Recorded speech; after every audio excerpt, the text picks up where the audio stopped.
Hello, this is Daniel Ritchie again. I'm going to be talking about Lightwave a little bit more. There are times when you're working in Nodal that it would be very useful to be able to create a shader completely from scratch.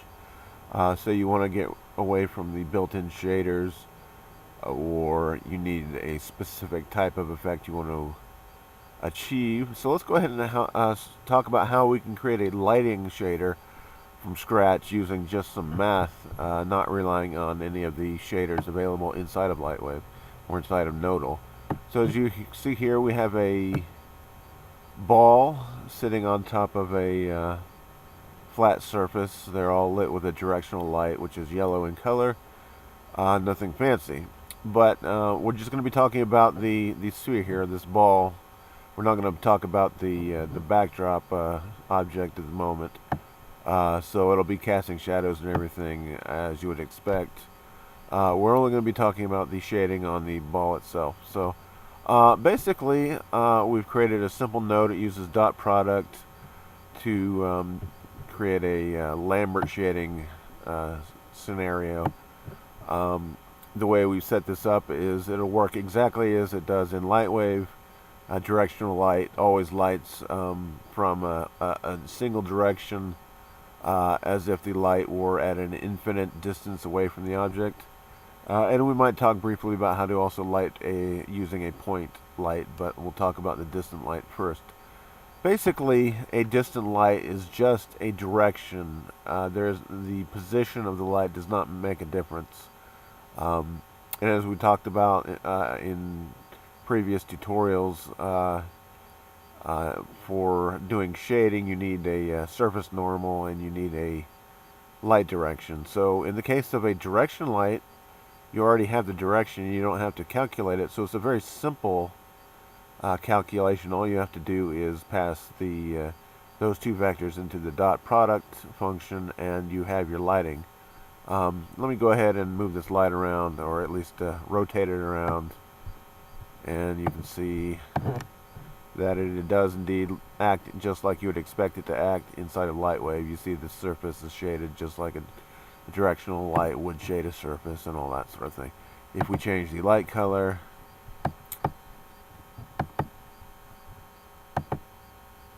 you can see that our light changes as it should, and if we change the intensity, you can see that our intensity changes as it should. One thing that's missing is you see there's no ambient light on that.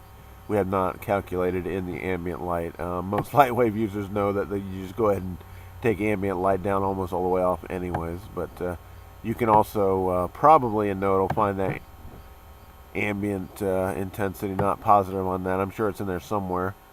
I haven't actually looked for it, but I'm not going to worry about that for now. We're only going to worry about the three properties: the the actual shading itself, the color, and the intensities for now. So as you see here, we have a very simple node, a multiply, a dot product, and two more multiplies. So let's start from scratch and show what we've done here. I'll delete these. There's also a light info. I'll just go ahead and keep that there. That's usually under item info right there, light info. This gives us the basic information we need for a directional light. If we were doing a spotlight, we'd probably use an item info, which also includes the world position. So I'll just get that out of here for now so we don't worry about it.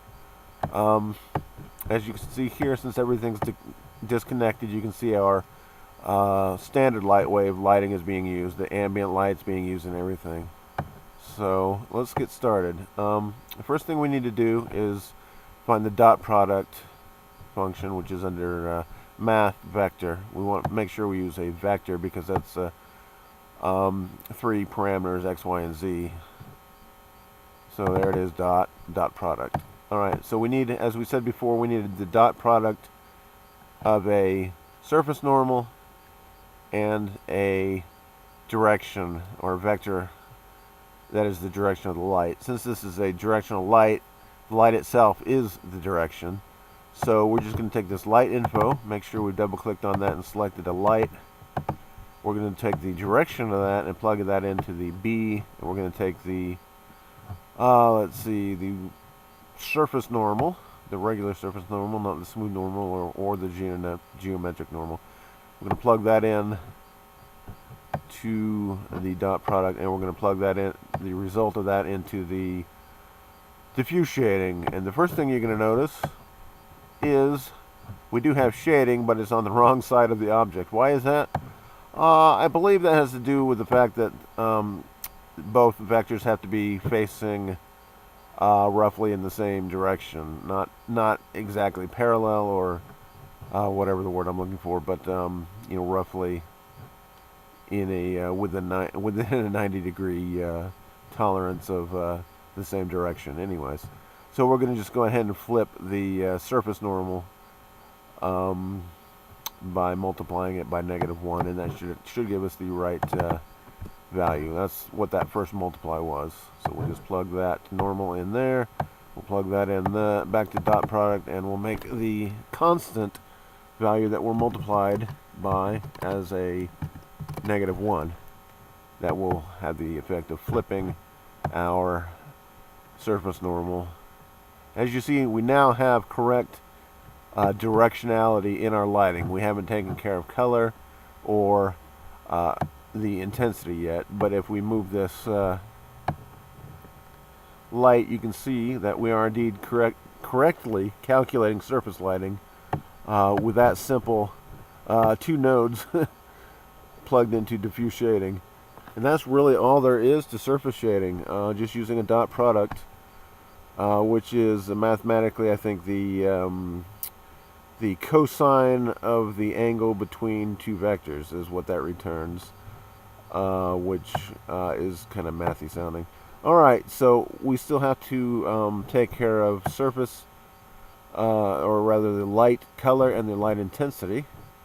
So let's just use 2 more multiplies. I'll just double click on that twice. There we go. And the first multiply is to multiply by the color, and remember we're using a vector. A vector has 3 parameters, and since colors are red, green, and blue, that's 3 parameters. So a color can be represented as a vector. So we're just going to use a vector multiply for that. What we need now is the color information. We still have this light info node here, so we're just going to drag the color from that into the multiply. Let's move that over into our diffuse shading, and lo and behold, we now have the correct color. The only thing missing, and remember we have this ambient intensity on here, which we'll turn off now, so we can see that we do indeed have the correct color, but we don't yet have the correct intensity, or, well, maybe we do. Okay. That's interesting.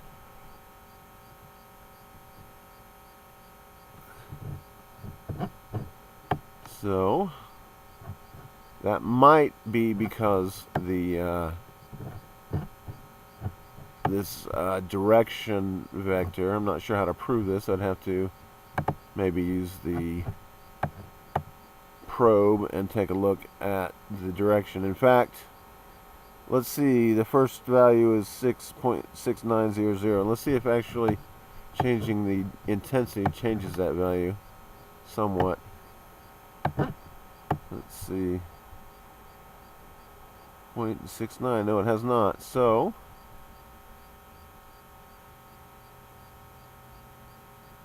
what has changed, apparently, is that our light color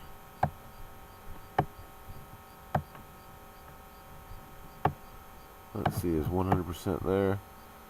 And we get 0.5 for red, 0.3 something for green, 0.1 for blue. Let's see, changing it down to 0, we get color is 000. So this color parameter, and I just learned this now, right now from the light info, the color parameter does actually give us our light intensity, so we do not need this extra multiply for intensity. We're going to just keep it just like that. In fact, now in 3 nodes, we have actually recreated the shading used by Lightwave in our node editor. Okay, so that was rather simple. What if you have, instead of a direction light, you have a point light? Well, let's see. suddenly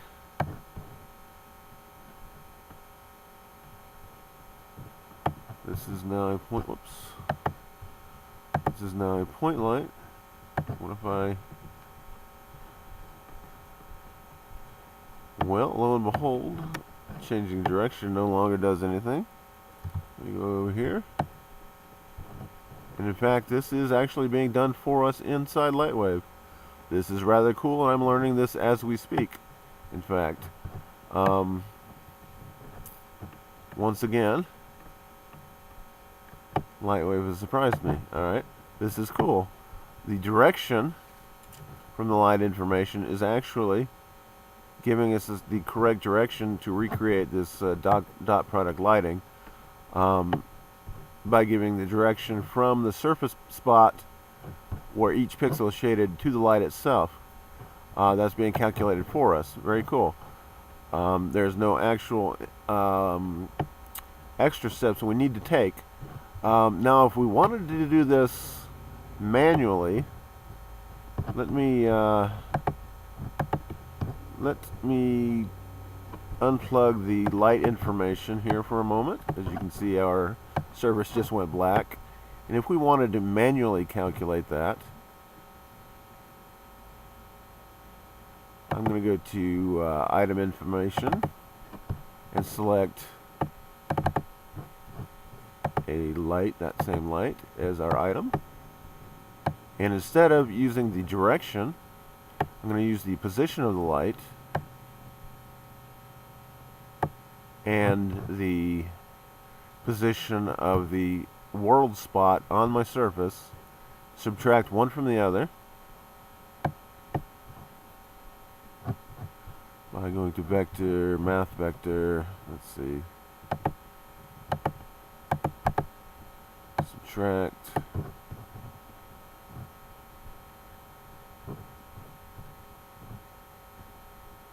and that's down here. Oops. There it is. I'm going to subtract the world position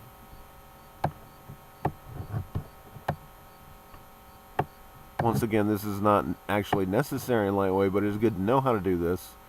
If you want to manually calculate the correct lighting from a light source, from a point light to a surface, you would create a vector, which is the vector from the surface spot to the light itself. You get that vector by subtracting the surface spot, the world surface spot, from the light position itself.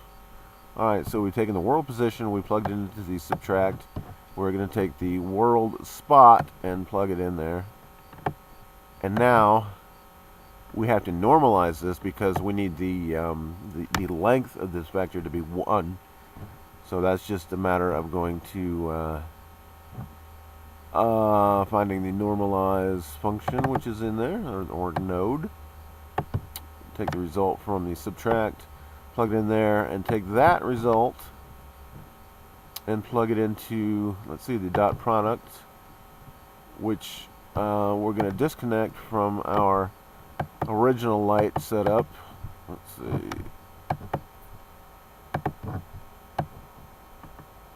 And we're going to take the normalized vector from our surface point to the light itself and plug it into the dot product. Alright, and well, let's see what happened there. Let's see, I do have the light selected. I do have the world position selected. I do have the world spot selected. Let's see, perhaps I need to reverse that. Let's see, surface spot, where'd it go? World spot. That goes into normalize, dot product, and multiply. Let's see.